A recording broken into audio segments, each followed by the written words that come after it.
नमस्कार दोस्तों, मेरा नाम है विजय कुमार गिरी और मैं आप लोगों का एक बार फिर से स्वागत करता हूं अपने यूट्यूब चैनल जिसका नाम है सुगा क्लासेस फॉर एग्रीकल्चर। दोस्तों, आज हम लोग पढ़ने वाले हैं एक कॉम्पिटिटिव बुक ऑफ एग्रीकल्चर जिसको डॉक्टर निम्रा सुंडा जी ने लिखा है। इसमें हम क्या पढ़ने वाले हैं, लेक्चर नंबर 90 पढ़ने वाले हैं। हार्टिकल्चर का यह शायद 5वां लेक्चर है। इसमें हम लोग पढ़ेंगे nutritive value of fruit and vegetable. जितने भी फ्रूट हैं या फिर वेजिटेबल्स हैं उनमें कौन सा न्यूट्रिएंट सबसे ज़्यादा मात्रा में पाया जाता है, इसके बारे में डिटेल में समझेंगे। और इसके साथ साथ हम समझेंगे कि मेजर न्यूट्रिशनल डिफिशियंसी डिजीज़, जो भी प्लांट्स हैं, चाहे वो फ्रूट प्लांट्स हों और चाहे वो वेजिटेबल के प्लांट्स हों, इनके अंदर न्यूट्रिएंट की कमी की वजह से जो भी डिजीज़ लगती है उसके बारे में डिटेल में पढ़ेंगे। जैसे कि मान लेते हैं कि हेन एंड चिकन एक डिजीज़ है, ठीक। हेन एंड चिकन जो डिजीज़ है ये अपना लगता है अंगूर में। ये किस न्यूट्रिएंट की कमी से लगता है, ये डिटेल में इस तरीके से पढ़ेंगे। उसके बाद पढ़ेंगे कॉजेज़ ऑफ कलर या bitterness in fruit and vegetable. किसी भी वेजिटेबल में या कि फ्रूट में जो कलर होता है, चाहे वो पिंक कलर हो, चाहे येलो कलर हो, चाहे रेड कलर हो, चाहे ग्रीन कलर हो, या उनके अंदर जो चरपराहट होता है, जो खट्टापन होता है या जो मीठापन होता है, उनमें जो स्वाद होता है, उनमें जो महक की वजह होती है, फ्रेगरेंस की वजह होती है, ये किस केमिकल की वजह से होता है, इसको भी हम लोग डिटेल में समझने वाले हैं। इसके बाद पढ़ेंगे epithets for fruits crops and others. मतलब कि फ्रूट्स जो होते हैं इनको और किन नामों से जाना जाता है। जैसे किंग ऑफ फ्रूट, मैंगो को किंग ऑफ फ्रूट भी कहा जाता है। इस तरीके से भी और जो इम्पोर्टेंट फ्रूट्स हैं या वेजिटेबल्स हैं उनके बारे में डिटेल में समझेंगे। तो चलिए शुरू करते हैं। सबसे पहले हम समझ लेते हैं nutritive value of fruit and vegetables. किसी भी वेजिटेबल की या फ्रूट की जो न्यूट्रिटिव वैल्यू होती है वो ये डिसाइड करती है कि वो फ्रूट या वेजिटेबल हमारे लिए कितना ज़्यादा आवश्यक है और हमको उसको कितना खाना चाहिए, ठीक। जैसे अगर हम एग्जाम्पल के तौर पे बात करें, विटामिन ए जिसको हम बोलते हैं रेटिनॉल, इसका जो साइंटिफिक नेम है या ऐसे कह सकते हो इसका जो केमिकल नेम है वो है रेटिनॉल, जिसको हम क्या कहते हैं, विटामिन ए।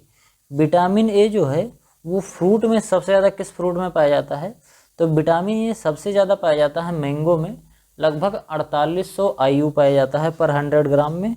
और इसके बाद फिर ये पपाया में पाया जाता है लगभग 20 IU पर 100 ग्राम। अब ये जो IU है ये क्या होता है, ये बेसिकली होता है विटामिन ए को मेज़र करने का एक यूनिट होता है, ठीक।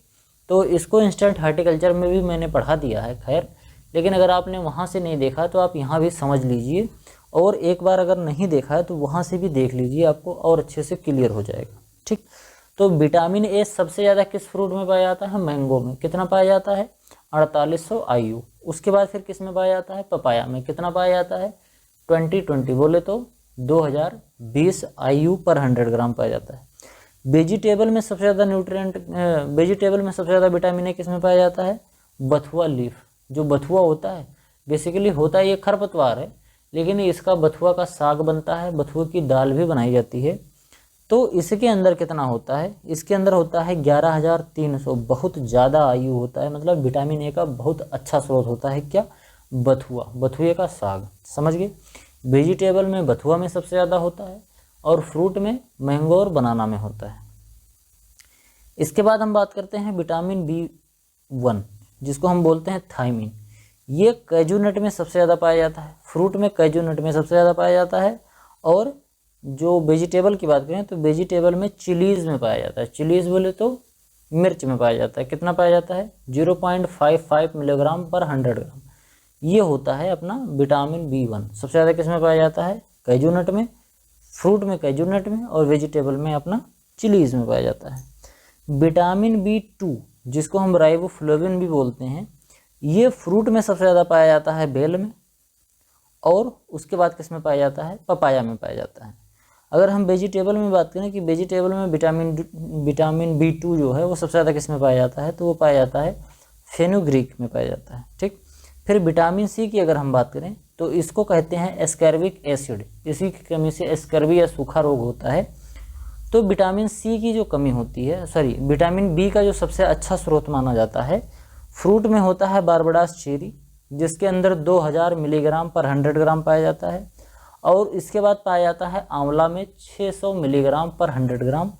आंवले में ये पाया जाता है। तो सबसे ज़्यादा विटामिन सी किस में पाया जाता है? बारबडास चेरी में। उसके बाद फिर दूसरे नंबर पे क्या आता है? आंवला आता है। अब इसके बाद अगर हम वेजिटेबल में बात करें तो वेजिटेबल में विटामिन सी सबसे ज़्यादा किस में पाया जाता है? कोरिएंडर लीफ में। मतलब कोरिएंडर बोले तो धनिया, धनिया की जो पत्ती होती है उसमें पाया जाता है विटामिन सी 135 मिलीग्राम पर 100 ग्राम। ठीक। कार्बोहाइड्रेट की बात करें तो रेजिन, जो डिहाइड्रेटेड ग्रेप्स होता है, जो मुनक्का या किशमिश बोलते हैं जिसको, उसमें पाया जाता है। रेजिन कहते हैं मुनक्का या किशमिश को। फ्रूट में सबसे ज़्यादा कार्बोहाइड्रेट मुनक्का में पाया जाता है और वेजिटेबल में सबसे ज़्यादा पाया जाता है 38.1% टेपियोका में। ये स्पेलिंग थोड़ी सी गलत हो गई है, टेपियोका है। इसमें सबसे ज़्यादा पाया जाता है क्या पाया जाता है? कार्बोहाइड्रेट। अगर हम प्रोटीन की बात करें तो फ्रूट में सबसे ज़्यादा प्रोटीन पाई जाती है कैजू नट में, लगभग 21.2%। और सब्जियों में पाया जाता है मटर में, जो हरी मटर होती है, इसमें 7.2% मटर पाया 7.2 ग्राम पर 100 ग्राम, यानी कि 7.2% के आसपास इसमें प्रोटीन पाया जाता है। फैट की बात करें तो सबसे ज़्यादा फैट किस में पाया जाता है? फ्रूट में सबसे ज़्यादा फैट पाया जाता है वालनट में, लगभग 64.5% पाया जाता है। और पोटैटो में पाया जाता है फैट 11% के आसपास पाया जाता है। इसमें पोटैटो में 11% के आसपास पाया जाता है। तो ये फैट की बात होगी। फाइबर की बात करें अगर हम तो फिग में सबसे ज़्यादा फाइबर पाया जाता है, फ्रूट में सबसे ज़्यादा फिग में पाया जाता है और वेजिटेबल में सबसे ज़्यादा पोटैटो में पाया जाता है। फाइबर का मतलब होता है रेशा। ठीक। कैल्शियम सबसे ज़्यादा किस में पाया जाता है? लीची में, लगभग 0.21% होता है। और अगेती में पाया जाता है 1130 मिलीग्राम पर 100 ग्राम। ये वेजिटेबल में पाया जाता है। क्या है ये? कैल्शियम। फॉस्फोरस की अगर हम बात करें तो फॉस्फोरस सबसे ज़्यादा किस में पाया जाता है? फ्रूट में। फ्रूट में सबसे ज़्यादा पाया जाता है आलमंड में और इसके बाद फिर पाया जाता है कैजू नट बोले तो काजू में। उसके बाद अगर हम बात करें अमरंथस जो है, अमरंथस इसको चौलाई भी कहते हैं, इसके अंदर पाया जाता है 800 मिलीग्राम पर 100 ग्राम वेजिटेबल में। ठीक। तो वेजिटेबल में सबसे ज़्यादा फास्फोरस किसमें पाया जाता है? अमरंथस में। आयरन, आयरन पाया जाता है सबसे ज़्यादा करोदा में, लगभग 39.1%। उसके बाद पाया जाता है डेट पाम के पिंड में 10.6%।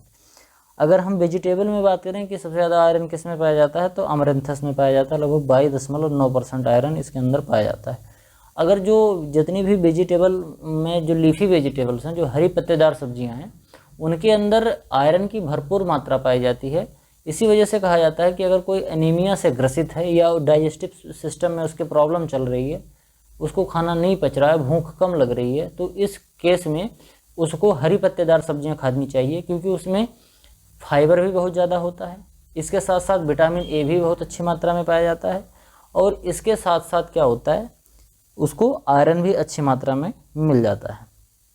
कैलोरीफिक वैल्यू के बारे में बात करें कि सबसे ज़्यादा एनर्जी किस में होता है, कैलोरी सबसे ज़्यादा किस में होता है, तो वालनट के अंदर लगभग 687 कैलोरी पर 100 ग्राम में पाया जाता है और वेजिटेबल में टेपियोका में पाया जाता है 338 कैलोरी पर 100 ग्राम। एक बार इसको फिर से रिवाइज कर देता हूँ।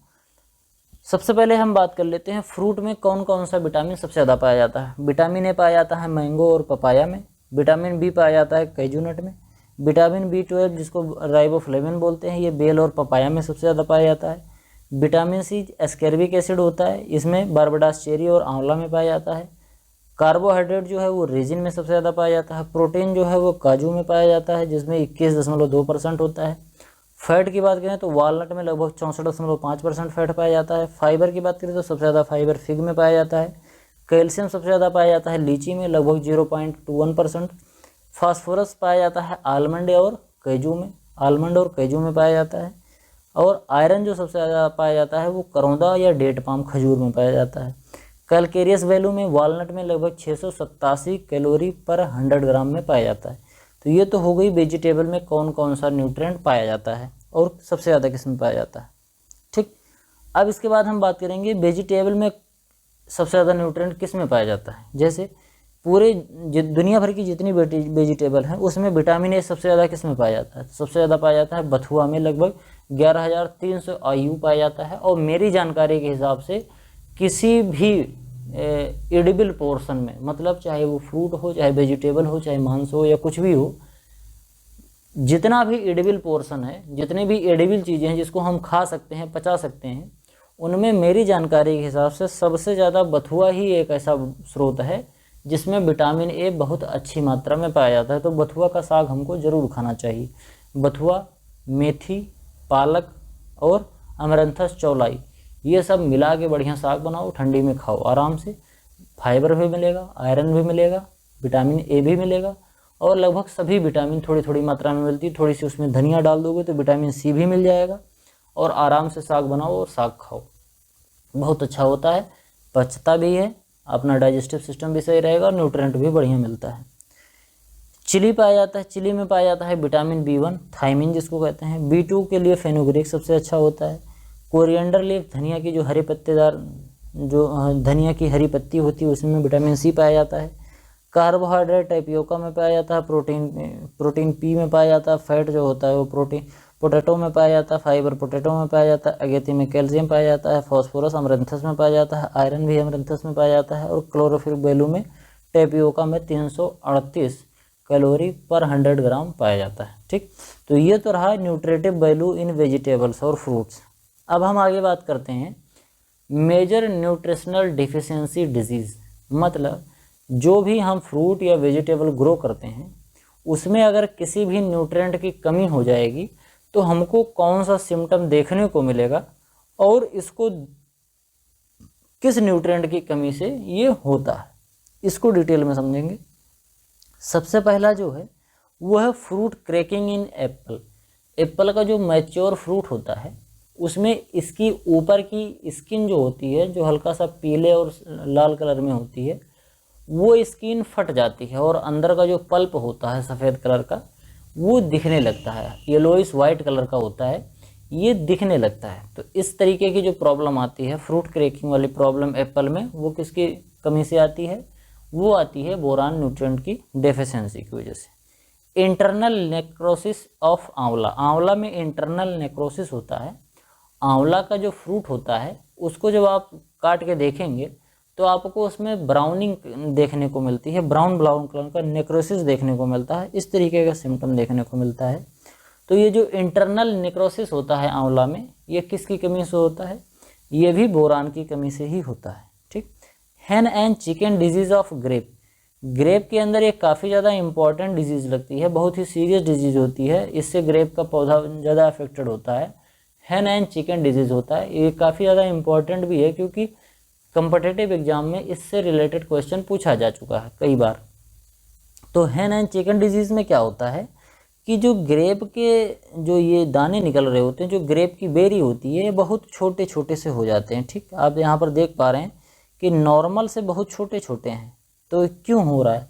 लग रहा है जैसे कि इनको प्रॉपर न्यूट्रिएंट नहीं मिला, लेकिन ऐसा नहीं है, केवल एक ही न्यूट्रिएंट की कमी से ऐसा हो रहा है, बोरान की कमी। बोरान की कमी हो गई तो आपको हैन और चिकन डिजीज़ देखने को मिल गई। किस में मिलेगी? ग्रेप में। होलो हर्ट या heart root of sugar beet, sugar beet मतलब चुकंदर, चुकंदर के अंदर होलो हर्ट डिजीज़ देखने को मिलती है या हर्ट रॉट भी कहते हैं। इसमें क्या हो जाता है कि चुकंदर के अंदर रॉटिंग आने लगती है, चुकंदर सड़ने लगता है और इसके साथ साथ चुकंदर के जब चुकंदर को हम काटेंगे तो काटने में अंदर हमको खोखलापन दिखाई देता है, होलो दिखाई देता है। मतलब चुकंदर को जब काटोगे तो अंदर होल दिखाई देगा, मतलब कुछ खाली स्थान रहता है, ऐसे लगता है कि जैसे यहाँ पर हवा भरी थी या ऐसे खोखला होता है। इस टाइप की डिजीज़ देखने को मिलती है किसमें? शुगर बीट में, जिसको हम चुकंदर बोलते हैं। किसकी कमी से होता है? तो ये भी बोरान की कमी से ही होता है। बोरान है तो एक माइक्रो न्यूट्रिएंट, लेकिन पौधे में इसका जो रोल है वो काफ़ी ज़्यादा इम्पॉर्टेंट है। इसी वजह से अगर इसकी कमी हो जाती है पौधों में तो हमको ढेर सारे डिजीज़ देखने को मिलते हैं। इसके बाद हम बात करें फ्रूट क्रैकिंग इन पोमोग्रेनेट। पोमोग्रेनेट में जो फ्रूट क्रैकिंग होती है ये भी बोरान की कमी से होती है। पोमोग्रेनेट का मतलब होता है अनार, अनार के अंदर जो फ्रूट क्रैकिंग होती है, इसमें क्या होता है कि जैसे अनार मैच्योर हो जाता है तो नीचे से फट जाता है, जो उसके दाने होते हैं वो बाहर दिखाई देने लगते हैं। पहले जो उसके ऊपर की कवर होती है वो अगर बंद रहे तो आप आराम से उसको बेच सकते हैं, लेकिन अगर इस न्यूट्रिएंट की कमी हो जाए तो क्या होगा कि नीचे से अनार फट जाता है। अब जब नीचे से फट जाएगा तो उसके अंदर का जो दाना है लाल लाल जो एडिबल पोर्शन है वो दिखने लगेगा। तो इस डिजीज़ को भी रोकने के लिए हमको बोरान डालना चाहिए। और ये जो फ्रूट क्रैकिंग वाली प्रॉब्लम है पोमग्रेनेट में, ये भी बोरान की कमी से ही होता है। फिर नेक्रोसिस या black tip of mango. Black tip क्या होता है? मैंगो की जो टिप होती है, जैसे मैंगो जब पेड़ से लटका हुआ होता है तो मैंगो का जब लटके हुए मैंगो में जो सबसे नीचे वाला पोर्शन होता है वहाँ पर ऐसे काला काला धब्बा बन जाता है। ठीक, उसी को क्या बोलते हैं? नेक्रोसिस या ब्लैक टिप ऑफ मैंगो।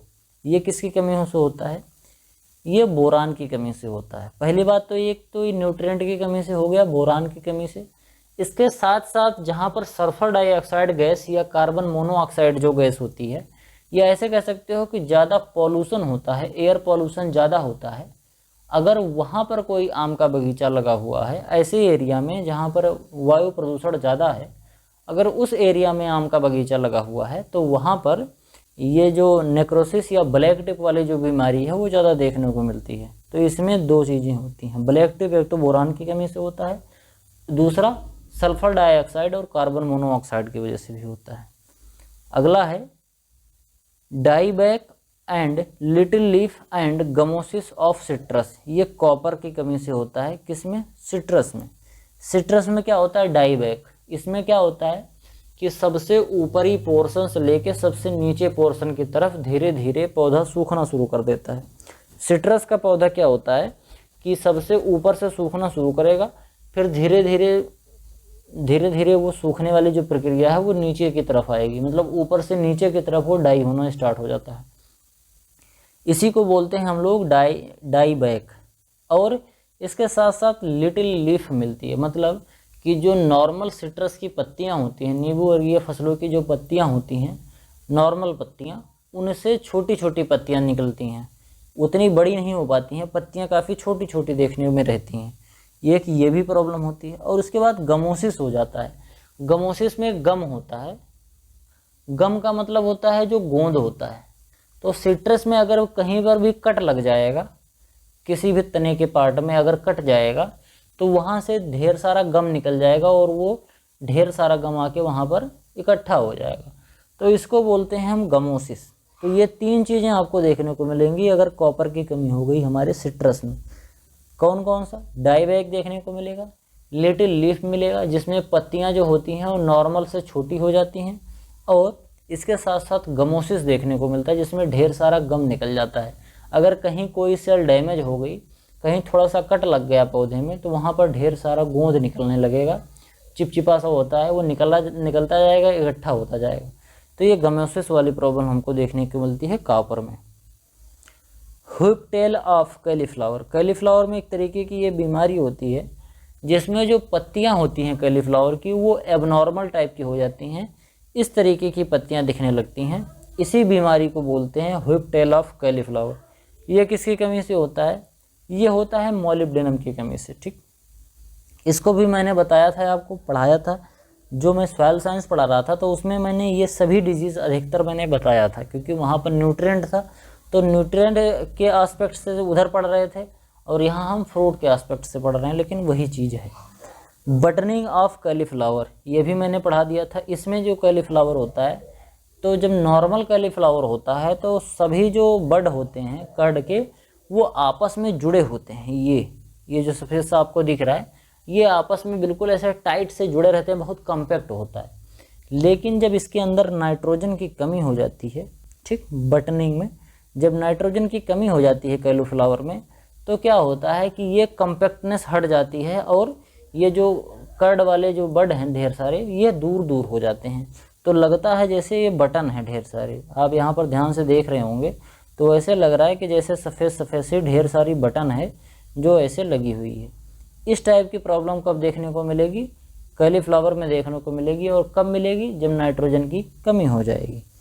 इसके बाद हम बात करते हैं grey spike of oat phalsa blight, फहला ब्लाइट ऑफ शुगर कैन। फहला ब्लाइट इस तरीके का होता है जो कि मैग्नीज की कमी से देखने को मिलता है। ग्रे स्पाइक ऑफ ओट, ओट की जो स्पाइक होती है वो ग्रे कलर की हो जाती है। ठीक, khaira disease of rice and white bud of maize. White bud में क्या होता है? व्हाइट बड ऑफ मेज में मेज की जो मतलब मक्का का जो भुट्टा होता है वो भुट्टा नॉर्मली कैसे कलर का होता है, नॉर्मली होता है येलो कलर का, कभी कभी पिंक कलर का भी होता है। लेकिन जब जिंक की कमी हो जाती है मेज में तो हमको वाइट कलर का बड देखने को मिलता है, मतलब ये जो भुट्टे के दाने होंगे ये सभी वाइट कलर के हो जाते हैं, ठीक। और जिंक की जब कमी होती है धान में तो खैरा डिजीज़ देखने को मिलता है, इस तरीके की पत्तियां हो जाती हैं, इसी को बोलते हैं खैरा डिजीज़। बहुत ही सीरियस डिजीज़ होती है जो कि नर्सरी में ज़्यादातर लगता है। जब हम नर्सरी ग्रो कर रहे होते हैं धान की तो वहाँ पर ये डिजीज़ हमको देखने को मिलता है। इसके बाद अब हम बात करते हैं causes of colour bitterness in fruit and vegetables. जो अपनी फ्रूट और वेजिटेबल्स जो हम खाते हैं, कंज्यूम करते हैं, उनके अंदर कुछ कलर होता है, कुछ बिटरनेस होती है, कुछ टेस्ट होता है और उनके अंदर कुछ फ्रेगरेंस होता है, कुछ सुगंध होती है जिससे हम जान पाते हैं कि ये फल है। जैसे केला अगर आप सूंघ लेंगे, आम अगर सूंघ लेंगे तो आपको पता चल जाएगा कि ये आम है, ये केला है। इसके साथ साथ देखने से कलर, जो उसमें कलर दिख रहा होता है वो भी, और उसके अंदर जो स्वाद आ रहा होता है चरपराहट का, कड़वापन का, मीठापन का, खट्टेपन का, ये भी किसी न किसी केमिकल की वजह से आता है। तो ये सभी केमिकल, कौन कौन से केमिकल किस चीज़ के लिए रिस्पॉन्सिबल हैं ये पढ़ेंगे डिटेल में। Yellow colour in papaya due to, papaya में जो येलो कलर होता है वो किसकी वजह से होता है, करेक्जेंथिन की वजह से होता है। पपाया का जो बोटेनिकल नेम होता है वो होता है कैरिका पपाया, उसी कैरिका पपाया में कैरिका से करेक्जेंथिन बना है, ठीक। तो इस तरीके से आप याद कर सकते हैं, करेक्जेंथिन येलो कलर किसमें, पपाया में। रेडनेस इन एप्पल, एप्पल में रेडनेस किसकी वजह से होता है, एंथोसायनिन के लिए। अगर कहीं भी एंथोसायनिन लिखा है तो इसका मतलब यही है कि वो लाल कलर के लिए ही होगा।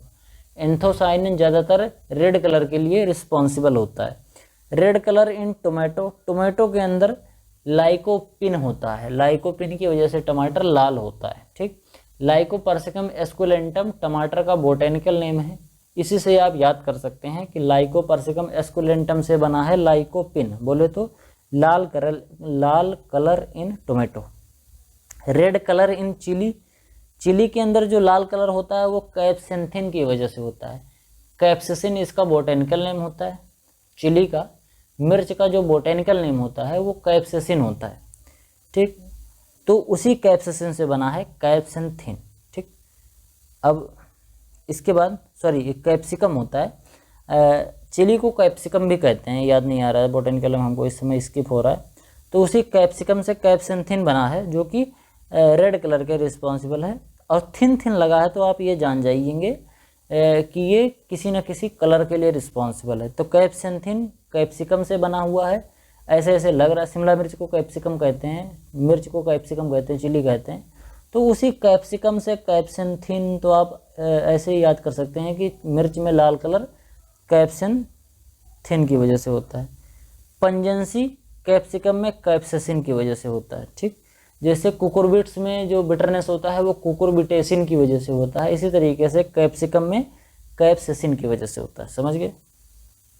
Orange colour in carrot, carrot में कैरोटीन की वजह से होता है, carotene. Daucus carota botanical name होता है कैरेट का, तो उसी से याद कर सकते हो, कैरेट से कैरोटीन, ठीक, आराम से याद हो जाएगा। Orange colour in carat, carotene.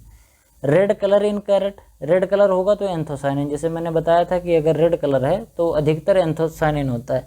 एक तो रेड कलर इसमें लाइकोपिन होता है, बाकी रेड कलर कैप्सिसिन होता है, नहीं तो अधिकतर में एंथोसायनिन ही हमको देखने को मिलेगा। रेड कलर के लिए हमको 3 मिलते हैं, लाइकोपिन, एंथोसायनिन और कैप्सेंथिन। तो कैप्सेंथिन केवल मिर्च के लिए हो जाएगा, लाइकोपिन केवल टमाटर के लिए हो जाएगा, और बाकी एंथोसायनिन जो है वो बाकी और दूसरे फ्रूट में लाल कलर के लिए रिस्पॉन्सिबल होता है। येलो कलर इन टर्मरिक, टर्मरिक में कुरकुमिन, कुरकुमिन, ये टर्मरिक का कुरकुमा लौंगा एक इसका बोटेनिकल नेम होता है, टर्मरिक का, हल्दी का। तो उसी टर्मरिक में कुरकुमिन से ही बना हुआ है कुरकुमिन, ठीक। कुरकुमिन की वजह से हल्दी क्या होती है, वो पीले कलर की होती है। बिटरनेस इन बिटर गार्ड, जो बिटर गार्ड होता है बोले तो करेला होता है, इसके अंदर जो तीखापन होता है, कड़वापन होता है, बिटरनेस होती है, ये क्यों होती है? मिमोडिकोसाइट वजह से होती है। ठीक, इसके अंदर एक केमिकल पाया जाता है मिमोडिकोसाइट। मिमोडिका चेरेंसिया इसका बोटेनिकल नेम होता है, करेले का। बिटर गार्ड का बोटेनिकल नेम मिमोडिका चेरेंसिया होता है, उसी से बना है मिमोडिकोसाइट। ठीक, मिमोडिकोसाइट ये क्या होता है? बिटरनेस का कारण होता है किसमें? करेले में। करेले में बिटरनेस किसकी वजह से होती है? मिमोडिकोसाइट्स की वजह से। ठीक, बिटरनेस इन कुकर बीट्स। कुकर बीट्स में और भी जो खीरा होता है, खीरे में आपने बिटरनेस होगा, खीरा कड़वा कड़वा सा खीरा लगता है। ये क्यों होता है? क्योंकि इसमें कुकुरबिटेसिन पाया जाता है। येलो कलर इन ओनियन। ओनियन में येलो कलर क्यों होता है? क्वेरसेटिन की वजह से होता है। रेड कलर ओनियन में एंथोसाइनिन की वजह से होता है। मैंने बताया कि एंथोसाइनिन कैप्सेंथिन छोड़ दो और लाइकोपिन छोड़ दो, ये दोनों फसलों को छोड़ के बाकी और कहीं भी रेड कलर आएगा तो अधिकतर वो एंथोसाइनिन की वजह से ही होता है। पंजेंसी इन ओनियन एलाइल प्रोपाइल डाइसल्फाइड की वजह से होता है। ये केमिकल होता है, इसी की वजह से ओनियन के अंदर पंजेंसी पाई जाती है। मतलब ओनियन के अंदर जो हल्का सा तीखापन होता है, चरपराहट होती है, वो इसी की वजह से होती है। पंजेंसी इन रेफेनस। रेफेनस सटाइवस में क्या होता है? आइसोसाइनेट पाया जाता है, इसी वजह से इसमें पंजेंसी पाई जाती है। रेफेनस किसका नाम होता है? मूली का। ठीक, very good. Pungency in mustard. Mustard में क्या होता है? ग्लूकोसाइलेट्स। ग्लूकोसाइलेट्स पाया जाता है, जिसकी वजह से मस्टर्ड के अंदर पंजेंसी पाई जाती है। पंजेंसी इन गार्लिक। गार्लिक में किसकी वजह से पंजेंसी पाई जाती है? लहसुन के अंदर वो डाई एलाइल डाइसल्फाइड। देखना, ध्यान से समझ लेना, ओनियन और गार्लिक में काफ़ी ज़्यादा कन्फ्यूज़न होता है, तो आपको कन्फ्यूज़न ना हो इसके लिए मैं बता दे रहा हूँ। ओनियन में होता है एलाइल प्रोपाइल डाइसल्फाइड, ठीक, और गार्लिक में di allyl disulphide. Di garlic में 2 बार है, ठीक, डाई एलाइल डाइसल्फाइड, और ओनियन में एलाइल प्रोपाइल डाइसल्फाइड है। ठीक, तो आप बार बार अगर इसको पढ़ते रहेंगे तो आपको याद हो जाएगा, कोई बहुत ज़्यादा रॉकेट साइंस नहीं है। आगे बात करते हैं, green colour in potato tuber due to. Potato का जो ट्यूबर होता है, जब ये ग्रो हो रहा होता है पोटैटो, अगर कई बार ऐसा होता है कि जो ट्यूबर होता है वो मिट्टी में दबा ना रहकर बाहर निकल आता है, सिंचाई करते समय या वहाँ की मिट्टी हट जाती है तो ये जो आलू होता है ये बाहर निकल आता है। अब जब ये आलू बाहर निकल आएगा तो सूर्य की रोशनी इसके ऊपर पड़ेगी तो इसके अंदर हरे कलर का पिगमेंट डेवलप हो जाएगा। यही हरा कलर इसी ट्यूबर को खाने योग्य नहीं रखता है, खराब हो जाता है। इसको अगर हम खाते हैं तो अच्छा नहीं लगता है, स्वाद हमारे लिए बहुत नुकसानदेह भी होता है। तो पोटैटो के अंदर ये जो ग्रीन कलर आता है ये सोलेनिन की वजह से होता है। पोटैटो की जो फैमिली होती है सोलेनेसी फैमिली का होता है, सोलेनियम ट्यूबरोसम इसका बोटेनिकल नेम होता है, उसी से सोलेनिन बना है। ठीक, इस तरीके से आप याद कर सकते हैं, solanine green colour in potato. Solanine is responsible for the green colour in potato. You can easily memorize this with the help of their family and botanical name, because the botanical name of potato is Solanum tuberosum and the family is Solanaceae. You can see that the rhyming Solanin, Solanaceae, Solanum tuberosum, Solanum, Solanin, Solanaceae, इस तरीके से आप याद कर सकते हैं कि rhyming word आ रहे हैं। Sour taste of gram leaves due to. जो ग्राम की लीफ होती है, ग्राम बोले तो चना, चने की पत्तियों में जो खट्टापन आता है वो किसकी वजह से होता है? मैलिक और ऑक्जेलिक एसिड पाया जाता है चने की पत्तियों में, इसी की वजह से चने की पत्तियों में खट्टापन आता है। पंजेंसी इन पेपर। पेपर के अंदर पंजेंसी क्यों पाया जाता है? पेपर समझते हैं, ब्लैक पेपर, काली मिर्च यार, उसमें पाया जाता है ओलियोरेसिन की वजह से। पंजेंसी इन कैबेज। कैबेज की जो लीफ होती है इसके अंदर सेनिग्रीन पाया जाता है। पत्ता गोभी की जो पत्तियां होती हैं उसके अंदर जो पंजेंसी पाई जाती है, अगर कच्चा पत्ता गोभी आप खाएंगे तो हल्का सा आपको कड़वाहट लगेगी। वो क्यों होता है? वो होता है सेनिग्रीन की वजह से। इसके बाद हम बात करते हैं epithets for plants crops and other. मतलब ये जो क्रॉप या प्लांट्स हैं इनको और किन नाम से जाना जाता है? जैसे किंग ऑफ फ्रूट, फलों का राजा मैंगो, फलों की रानी लीची। किंग ऑफ मतलब दाल का राजा ग्राम बोले तो चना, दाल की रानी मटर, मसालों की रानी कार्डमम बोले तो लौंग, क्वीन ऑफ फ्लावर मतलब फूलों की रानी ग्लैडियोलस, और फूड ऑफ गॉड भगवान का फूड क्या होता है, कोकोआ। ये सब आराम से आप याद कर सकते हैं। एक बार मैं फिर से रिवाइज कर दे रहा हूँ। King of fruit mango, queen of fruit litchi, king of pulse gram, queen of pulse pea, queen of spice cardamom, queen of flower gladiolus, queen of god food of god cocoa. आगे बात करते हैं queen of beverage. Beverage होता है जो हम जिसको पीते हैं, गर्म करके या ठंडा करके पीते हैं, उसको हम बेवरेज बोलते हैं। तो बेवरेज की रानी क्या होती है, वो होती है चाय। किंग ऑफ टेम्परेट फ्रूट, ठंडे फलों का राजा क्या है, एप्पल। बटर फ्रूट किसको बोलते हैं, एवोकाडो के बोलते हैं। किंग ऑफ एरिड फ्रूट मतलब शुष्क क्षेत्रों में फलों का राजा क्या है, वो है आपका बेर। पुअर मैन फ्रूट, गरीब आदमियों का फल क्या होता है, बेर। ठीक। कल्प वृक्ष कोकोनट, कल्प वृक्ष का मतलब जिसकी आप कल्पना करते हैं हमको मिल जाता है। कल्प वृक्ष किसको कहते हैं, कोकोनट को। दो चीज़ें होती है, एक कल्प वृक्ष होता है, एक कल्प तरु होता है। तो कल्प वृक्ष किसको कहते हैं, कोकोनट को, और कल्प तरु किसको कहते हैं, पपाया को कहते हैं। ठीक। कैसे याद कर सकते हो आसानी से, सबसे आसान तरीका है, वृक्ष कठिन भी है नाम बोलने में, और वृक्ष का पता चलता है कि बड़ा है, और तरु बोलने से लगता है छोटा है, तरु शिशु टाइप का है। तो जो बनाना होता है वो छोटा होता है, तो कल्प तरु बनाना, कल्प वृक्ष नारियल। ठीक।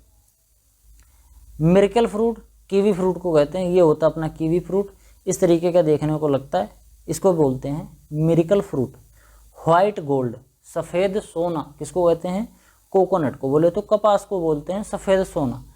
सेंचुरी प्लांट किसको कहते हैं, डेट पाम को। बोले तो खजूर को क्या कहते हैं, सेंचुरी प्लांट। इसके बाद एडम्स फिग, ये भी काफ़ी ज़्यादा इंपॉर्टेंट है, ये क्वेश्चन पूछा भी गया है कॉम्पिटिटिव एग्जाम में। अब मुझे याद तो नहीं आ रहा है कि किस में पूछा गया है, लेकिन मैं 100% श्योर हूँ कि ये किसी न किसी कॉम्पिटिटिव एग्जाम में पूछा गया है। एडम्स फिग किसको कहते हैं, बनाना को कहते हैं। ठीक। किंग ऑफ फॉरेस्ट का राजा कौन है, फॉरेस्ट में जंगल का राजा वाली वो बात नहीं है, जंगल का राजा शेर। ये किंग ऑफ फॉरेस्ट ट्री मतलब जंगलों में जितने भी प्लांट्स पाए जाते हैं उन प्लांट्स में राजा कौन है, तो अपना है टीक। ये टीक का पौधा है, टीक की पत्तियां हैं, इस तरीके का टीक देखने में होता है। इस तरीके से आप इसको याद कर सकते हैं, king of forest tree is teak. तो आज की वीडियो में केवल इतना ही। आई होप आपको वीडियो अच्छा लगा होगा। कुछ लोग कहते हैं कि सर जी मैं जल्दी बोलता हूँ, तो आप इसको एक काम कर सकते हैं कि आप 0.8 पर या 0.7 की स्पीड पर चला सकते हैं, और अगर आपको लग रहा है कि मैं धीरे बोल रहा हूँ तो आप इसको और फास्ट फॉरवर्ड भी कर सकते हैं, जैसे 1.2 कर सकते हैं, 1.3 कर सकते हैं, जितने में आपको कन्वीनियंट लगे। ठीक। क्योंकि मेरा नेचुरल जो है बोलने की स्पीड वो इतना ही है। अगर मैं धीरे बोलता हूँ तो मुझे लगता है कि नींद आ जाएगी, अभी मेरा दिमाग चलना बंद हो जाता है, मतलब दिमाग थोड़ा एक्टिव नहीं रह पाता है। आई होप कि आपको वीडियो पसंद आया होगा, जो मैंने पढ़ाया है वो आपको अच्छे से समझ में आया होगा, याद भी हुआ होगा। अगर नहीं याद हुआ है तो आप एक बार दोबारा रिवाइज़ करिएगा या दोबारा वीडियो देख लीजिएगा, तो आपका याद हो जाएगा। बार बार अगर आप पढ़ेंगे तो याद हो जाएगा, क्योंकि कुछ चीज़ें जो समझाने वाली थी वो मैं समझा दिया हूँ, जो नहीं समझाने वाली थी, जिनको रटना ही एकमात्र विकल्प है, तो उसको आपको रटना पड़ेगा। आपके सुझाव जो हैं कमेंट बॉक्स में लिखिए। चैनल को सब्सक्राइब नहीं किया है तो चैनल को सब्सक्राइब जरूर करिए। मिलते हैं किसी दूसरी वीडियो में, तब तक के लिए इजाज़त दीजिए। धन्यवाद।